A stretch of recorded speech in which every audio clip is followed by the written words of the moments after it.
Everyone, and welcome to the Decks of the Weekend, my weekly video on Monday where I go over what happened over the weekend with all of the decks that caught my attention the most.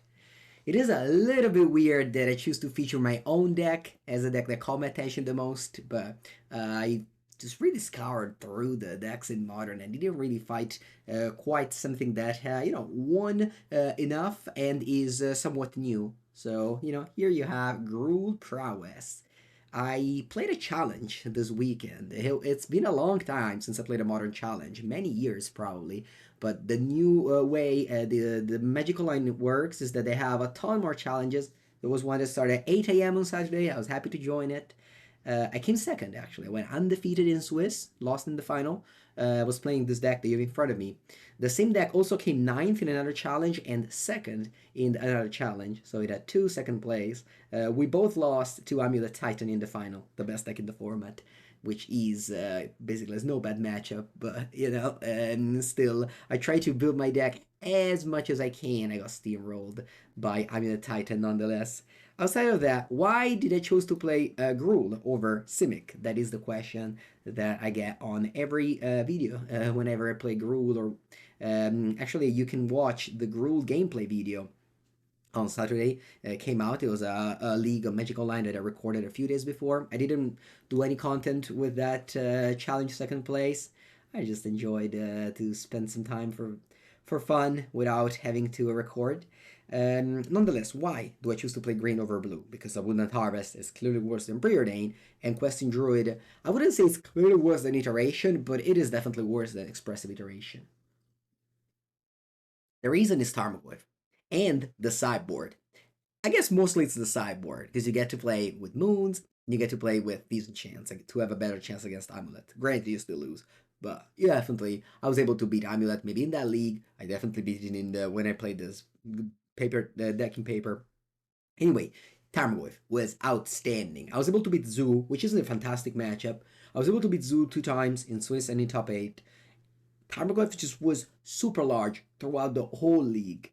Dodging Lightning Bolt is great. I just don't love Sorcerer Mage. I think Sorcerer Mage is just not a great magic card. I like Tarmogoyf much more. And you have in this deck Tarfire. You have, of course, Bubble. You have Underworld Breach. You always side in pick your poison, basically, and they have Enchantment and Artifact that grow the Goeth Planeswalker. Tarmogoyf was really, really large, and I was very happy to play this deck. Of course, play a Survey Land. I see the blue-red list without a Survey Land. It's crazy to me. I feel like I fetch this on turn 1, 2, or 3 every game. And if I have it, sure, it's okay. If I draw it, it's fine. Yeah, not too much else to say except that I like Prowess. I think it is the deck that if you don't know how to play Yawgmoth, Amulet, or the other better but harder deck, it is definitely something you can pilot, and without too much effort. And I like the way it plays. I recommend it to you. I think Root Prowess is a good deck. Waiting for Modern Horizons 3 to hopefully bring a lot of powerful cards to the format, which is the thing I look forward to the most. Let's now go over to another format. So last week I talked about Modern, Standard, and Legacy. This week I'm gonna change things up. Of course, talking about Modern, which is my biggest format of this channel, and then talking about Pioneer and Pauper. I always have a Pauper weekly video. In fact, if you're watching this video later today, after this video, there will be a Pauper video. But instead, let's talk about Pioneer, which is the format of what's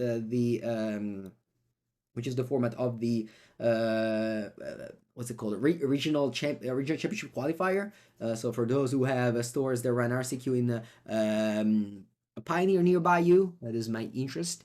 I'm featuring once again a deck from Ale Milan, Alessandro Parisi. He was featured here in Deck of the Weekend last week because he won the LMS Bologna with Creativity Modern, and he also won a challenge this weekend on Magic Online with Creativity in Pioneer.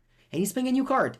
This is not Atraxa, this is not Torrential Giro, this is not Xenagos plus Worstfam Worm, it is Vault-Born Tyrant in Pioneer. 7 mana 6/6, this card is basically Archon of Cruelty, because it comes into play and has an ATB of whenever creature power 4 greater comes into play, you draw a card and gain 3 life. And when it dies, you make a token of it. If you do creativity for 2, well, you go off. You gain 12, draw 4. I think. Maybe I'm wrong, but I think that. So if you creativity for 2 and got 2 of this, it's over, right? You gain 12, draw 4.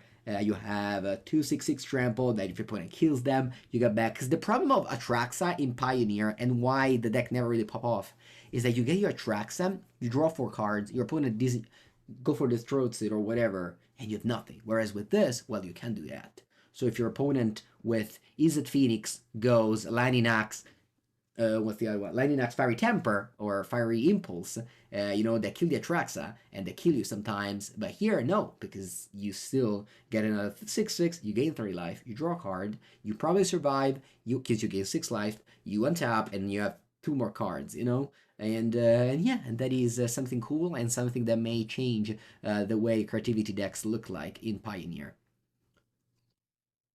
This deck also has a couple of other new cards with Spree. One is Phantom Interference, which is the memory his name. Make disappear that can also make a token, which obviously is super important in a deck that needs bodies for creativity, and has 3 steps ahead, which is the counterspell discard modal card for Deduce, which of course you can target with creativity, and for Big Score. So a super interesting list that, again, something new that was brought by the new set, Outlaw of Tunnel Junction, to the Pioneer format. Let's go over to Pauper. That also there's a couple of new cards featured here, but most importantly, the player here, Amuda. He's a Rakdos Goblin combo special, and he won the challenge with this take on the Rakdos combo deck. So first thing first, if you don't know how the combo works, is the following. You need to have a Scarecrow Prospector in play. You need to have the card Putrid Goblin, and you need to have First Day of Class. These 3 cards is a 3-card combo that lets you gain infinite mana, and also infinite enter the battlefield.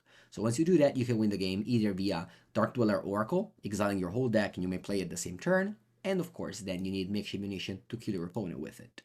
You have Goblin Matron, which is extremely good in this deck since it gets 2 pieces of the combo.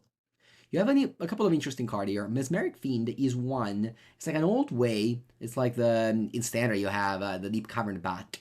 Here you may cast this, and then ability on the stack, you may sacrifice it to, for example, Makeshift Munition, Dark Dweller Oracle. I don't think you can sacrifice it to Scarecrow Prospector because it's not a goblin exactly.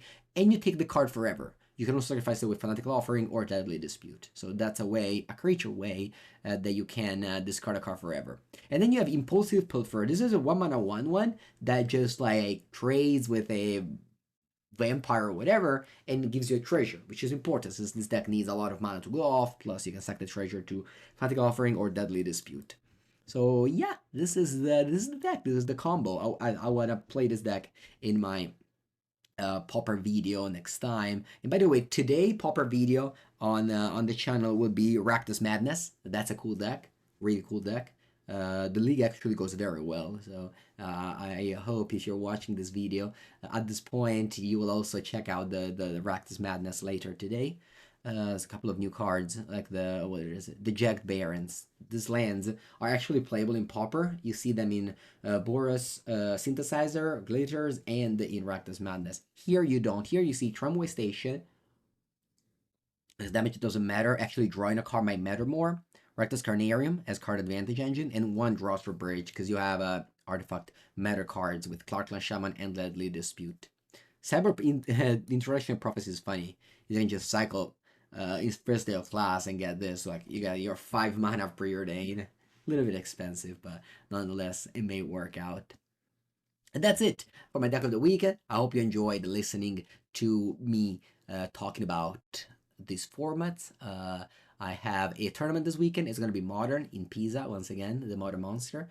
And I don't know what I'll play. I mean, for now, if the tournament was tomorrow, I'll play Gruul Prowess. But we will see. What's going to happen. Thank you for watching. Remember to subscribe if you haven't done yet. And also later today, I think also Mango's workshop video comes out. It's going to be the Pro Tour finals between Abzampod and Jeskai Control from 2012. So check it out. I put out a lot of content. And if you enjoy watching it, there's definitely a lot of those. Thank you.